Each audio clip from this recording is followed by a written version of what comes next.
Grimelda and the Spooktacular Pet Show by Dinah Murray, illustrated by Heather Ross, and published by Katherine Tegen Books, an imprint of HarperCollins Publishers.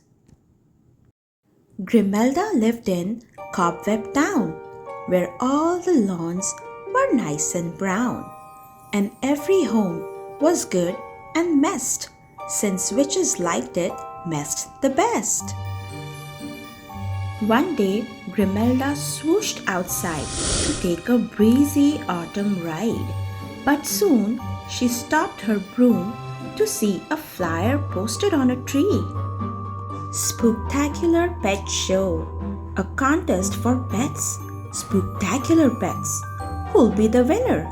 It's anyone's guess. Note: for your safety, please follow all codes. Warning: some losers may turn into toads. A pet show here? Tomorrow night? Grimelda cackled with delight. I bet my cat would win first place. Where is that little whisker face? She flew straight home and parked her broom, then searched her very messy room. She found a trail of muddy tracks, an empty bag of catnip snacks, a mixed up pile of socks and shorts, and underneath was Whistleworts. You cozy ball of thistle fluff, are you spectacular enough? Just then, her neighbor Hildegard went flying by above the yard. Her dragon, Blaze, was bold and strong. His tail alone was 10 feet long, while Blaze breathed fire and fiercely roared. Whistleworts curled up and snored. He lay there like a powder puff, not spectacular enough. Grimelda rushed to take a look inside her trusty magic book. I'll find a spell to make my cat spectacular in seconds flat.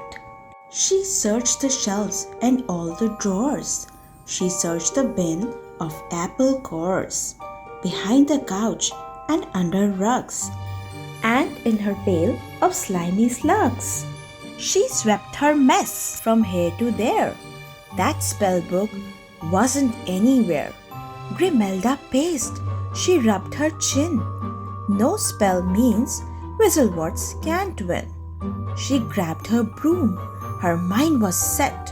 She'd have to get a better pet.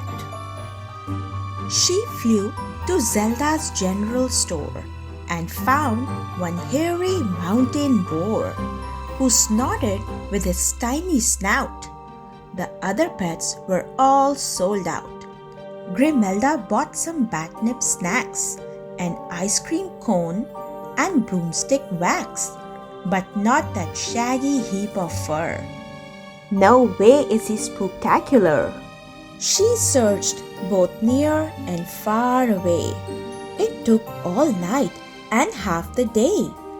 Too cute, too big, too plain, too small. They are not spectacular at all. At last, she spied a creepy bog and swooped down through the eerie fog. There's sure to be a pet below whose spookiness will win the show. Her wand became a rod and reel, and soon she caught a monster eel with spiky fins and huge fangs too. This pet seemed like a dream come true. But then it growled and swished its tail. Uh-oh! Grimelda's face turned pale. The monster slithered after her, a little too spectacular. She flew back home and slammed the door. She had never flown that fast before, then sighed and slumped down in her seat, prepared to just accept defeat. When something glowed beneath the bed, she bent down low. "What's that?" she said. And there, beside her dusty hat, was Whistleworth, the clever cat. He'd found her spell book, and what's more, he'd flipped to page 304. The perfect spell to make a cat spooktacular in seconds flat. Just then, the clock began to chime. With luck, they'd make it just in time. "Can't stop to practice now," she said. She grabbed her broom and off they sped. A big crowd gathered at the show, where pets were lined up in a row. From pets with spikes and pets with scales, to frogs and hogs and haunted snails. And one by one, they each performed. They stomped and growled, did tricks, transformed. Grimelda watched Blaze blow his flame, and then she gulped. They'd call her name. She grabbed her cat and smoothed her dress. That ice cream sure had made a mess. She found the spell. Ah yes, right here. But then her finger left a smear. Was that a blob of ice cream fudge? Oh no, she'd made a bigger smudge. Her knees turned weak as mudworm jelly. Bat wings fluttered in her belly. Now the page was blotched and blurred. She squinted hard to see each word. But still she held her wand out strong. "Oh please, don't let my spell go wrong." Huffety puffery winkety wink, poofity moofety pinkety pink. A cloud of glitter burst. Kapow!